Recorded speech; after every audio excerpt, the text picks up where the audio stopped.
नमस्कार, जी बिजनेस के personal finance show money गुरु में आपका स्वागत है। मैं हूं सौरभ मनचंदा। इस कार्यक्रम के जरिए हम आपकी पर्सनल फाइनेंस से जुड़ी समस्याओं को दूर करने की कोशिश करते हैं।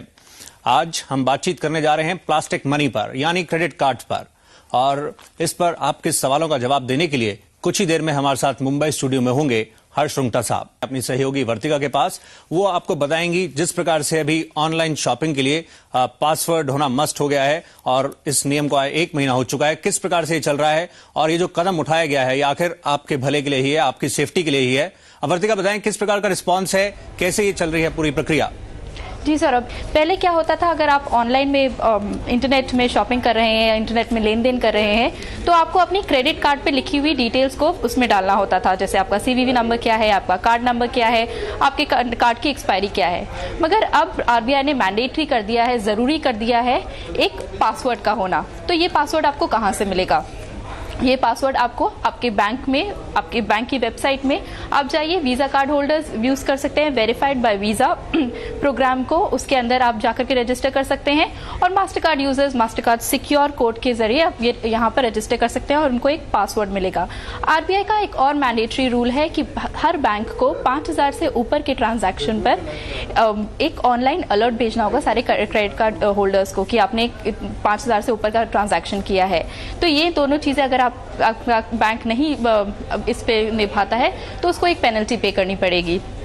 इसके अतिरिक्त कई बैंकों ने वर्चुअल कार्ड्स को यूज करना शुरू किया है। वर्चुअल कार्ड्स का क्या उपयोग होता है कि आप अगर बैंक में अपने बैंक की वेबसाइट में जाकर के आप वर्चुअल कार्ड के लिए अप्लाई करेंगे, अपने ट्रांजैक्शन, आपने जो भी ऑनलाइन शॉपिंग किया है उसमें उसके ट्रांजैक्शंस को उसमें डालेंगे तो बैंक आपको एक 16 डिजिट्स का पिन नंबर देगा जो आपका CVV2 नंबर होगा। तो ये CVV2 नंबर आप अपने उसमें अपने ट्रांजैक्शन में डालिए और अपना ट्रांजैक्शन कंप्लीट कर लीजिए। और कई वेबसाइट्स क्या करती हैं कि आपके ट्रांजैक्शन को आपके क्रेडिट कार्ड डिटेल्स के बाद आपके बैंक अकाउंट में बैंक के वेबसाइट में ट्रांसफर कर देती है। वहाँ पर आप अपनी डिटेल्स डाल करके आप अपना ऑनलाइन ट्रांजैक्शन कंप्लीट कर सकते हैं। आई एम श्योर इन सब सुरक्षा नियमों के बाद तो आप बिल्कुल हासिल फ्री होकर के, टेंशन फ्री होकर के आप अपने ऑनलाइन ट्रांजैक्शंस कंप्लीट कर सकते हैं और आप सबसे ऊपर आपको अपने क्रेडिट कार्ड के चोरी होने का कोई टेंशन नहीं होगा। सौरभ जी शुक्रिया वर्तिका। तो जहां तक शॉपिंग की बात है, ऑनलाइन शॉपिंग में पिछले दिनों जिस प्रकार से काफी गड़बड़ियां हुई हैं, उन गड़बड़ियों को दूर करने के लिए रिजर्व बैंक जो कि केंद्रीय बैंक है उसकी तरफ से ये कदम उठाया गया है। हालांकि जो ऑनलाइन शॉपिंग है उस बहुत कम परसेंटेज है जो लोग ऑनलाइन शॉपिंग करते हैं, पर उनके सभी प्रकार की दिक्कतों को दूर करने के लिए कदम उठाया गया है। आज हम बातचीत कर रहे हैं क्रेडिट कार्ड पर और मुंबई में इस वक्त हमारे साथ अपना पैसा के CEO हर्ष रुंगटा साहब मौजूद हैं। आज के गुरु वही हैं हमारे साथ। रुंगटा साहब, गुड इवनिंग, स्वागत है आपका कार्यक्रम में। It's a real pleasure. आइए हम अगले प्रश्न की ओर चलते हैं। अब हम आपको बताना चाहेंगे जो अगले हमारे साथ आज के दर्शक हैं वो हमारे साथ इस वक्त रिंकी हैं, दिल्ली से वो मौजूद हैं। आपका स्वागत है, पूछिए, आप अपना प्रश्न पूछें। Hi, good evening, sir. Good evening. My question is, I hold a Citibank credit card Yes. last year, which I have settled my account with 15,000 rupees last year, Yeah. sometime in November, and I do have the settlement letter and the entire slips. संपर्क टूट गया है। City bank का card बता रहे थे रिंकी है, और क्या सेटलमेंट का प्रूफ है उस बारे में हम उनसे बात कर रहे थे, पर संपर्क टूट गया है।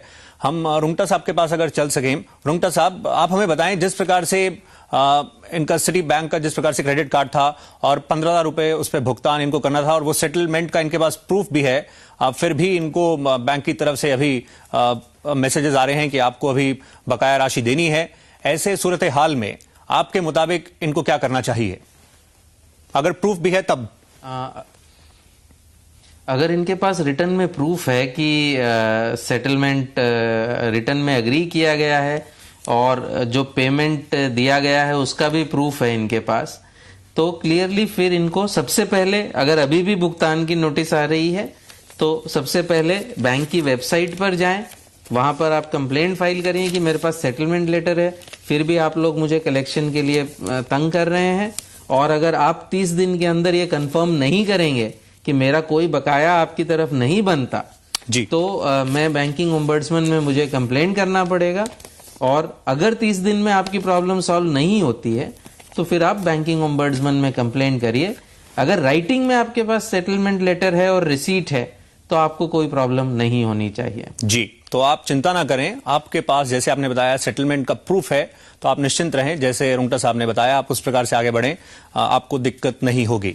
अगले इस समय व्यूअर हमारे साथ दिल्ली से ही हैं, इंद्रजीत सिंह साहब। सिंह साहब, आपका भी स्वागत है, पूछिए सवाल आप। Good evening sir. जी नमस्कार, गुड इवनिंग। सर मेरा सवाल है, मेरे डैड ने एक HDFC बैंक का क्रेडिट कार्ड इशू करवाया था जी, उसमें मेरे नाम से एक एड ऑन कार्ड भी लिया था, तो उसमें 1.25 लाख की लिमिट थी और इसलिए हमने उसे अपने पास अंदर रख दिया लॉकर में कि मिस यूज ना हो जाए।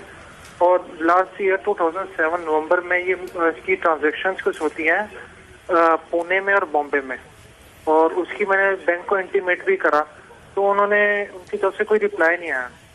और जब मैंने वहाँ पे ट्रांजेक्शन देखी तो कहीं पे पेट्रोल भी डलवाया होता, बॉम्बे से हुआ था वो भी, तो उसकी भी मैंने FIR करे तब भी कोई एक्शन नहीं हुआ। और बैंक वालों को जब मैंने इंटीमेट किया उन्होंने मेरे बैंक से पैसे निकाल लिए और बाद में कहते हैं हमने आपको इंटीमेट करा। उनकी तरफ से हम आपको बताना चाहेंगे जो हमारा आपके पास जो प्रश्न मिला था, जो आपने हमें SMS किया था कि आपके पिताजी का HDFC बैंक में क्रेडिट कार्ड है, उस हाँ पर जी उसी सिलसिले में आप जानना चाह रहे हैं कि किस प्रकार से बिल्कुल कैसे करते हैं, उन्होंने मेरे अकाउंट से पैसे निकाल लिया, मैं क्या कर सकता हूँ उनसे? जी, ये बताइए रुंगटा साहब, ऐसे सिचुएशन में क्या करना चाहिए, आपकी क्या सलाह रहेगी? हाँ, तो सबसे अच्छा काम जो इन्होंने किया है वो कि सब कुछ रिकॉर्ड पर है, इन्होंने पुलिस में FIR भी फाइल करी है।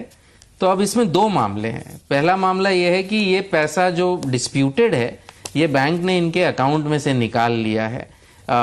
तो क्या उनको राइट था? तो राइट तो अगर पैसा बकाया है तो बैंक को राइट होता है, उनके पास अगर कोई भी आपका पैसा पड़ा हो किसी भी सूरत में उसके सामने वो एडजस्ट कर सकते हैं जी। लेकिन ये तो चूंकि क्लियरली डिस्प्यूटेड आइटम्स हैं और इसके बारे में बैंक ने कोई जवाब भी आपको अभी तक नहीं दिया है, तो अब आपको बैंक की वेबसाइट पर कंप्लेन करने की जरूरत नहीं है। अब आपको सीधे बैंकिंग ओम्बड्समैन में कंप्लेन करनी चाहिए, क्योंकि आपके पास ऑलरेडी प्रूफ है कि आपने बैंक को कहा है कि ये ट्रांजैक्शंस मेरे नहीं है, फिर भी बैंक ने आपको अभी तक कोई भी इसके बारे में कुछ भी नहीं बताया है। रुंगटा साहब,